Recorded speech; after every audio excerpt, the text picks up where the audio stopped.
हा ये.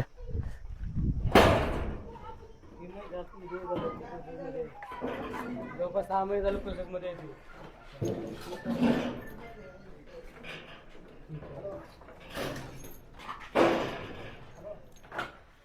तर मित्रांनो, गावात असे आरोचे 3 प्लांट आहेत. एक म्हणजे इथे एक प्लांट आहे तो, आणि हा प्लांट फक्त बनवून सोडलेला आहे. इकडे सगळे पैसे इन्व्हेस्टेड आहेत, बट पाणी कुणालाही अजून एकही घागर भेटलेलं म्हणजे कोणी अजून 5 रुपये टाकून एकही लिटर पाणी घेतलेलं नाही. ओके, आता तुम्हाला मित्रांनो सांगतो की आपल्या गावात आरो प्लांटवर किती पैसे खर्च झालेत. तुम्ही थोडंसं लक्ष देऊन ऐका.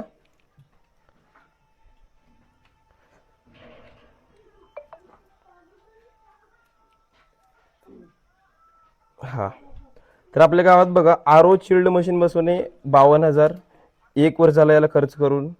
परत आरो चिल्ड मशीन बसवणे 17,000, याला पण 1 वर्ष झाले. आरो शेड बांधणे 1,57,000, याला पण 1 वर्ष झाले. परत आरो दुरुस्ती करणे 70,000, याला पण 1 वर्ष झाला. गावात आरो शेड बांधकाम करणे याच्यावर खर्च झाला 1,55,000, याला पण 1 वर्ष झाला. 1 वर्ष 6 महिने झाला. परत पाणी शुद्धीकरण म्हणजे याला याच्यावरती खर्च झाला 2,40,000, याला पण झालं 1 वर्ष 4 महिने. परत पाणी शुद्धीकरण यंत्र बसवणे, परत याच्यावरतीच खर्च 2,40,000.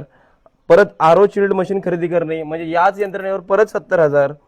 परत आरो चिल्ड मशीन खरेदी करणे 57,000, याला पण 1 वर्ष 4 महिने झाले. परत आरो चिल्ड मशीन खरेदी करणे, याला पण 1 वर्ष 4 महिने झाले. याच्यावरती पण 12,000 रुपये खर्च झालेत. म्हणजे टोटल जर तुम्ही ओव्हरऑल खर्च काढला तर आपल्या गावात कमीत कमी 7 ते 8 लाख रुपये आरो मशीनवरती खर्च झालेत. आणि ही मशीन अशीच पडून आहे. अजून गावातील एकही माणूस म्हणजे या एरियातला एकही माणूस 1 लिटर पण पाणी घेऊन घेतलेलं नाही.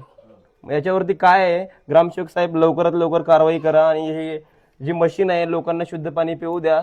मग नाहीतर मग पुढची कारवाई आम्ही घेऊच करून.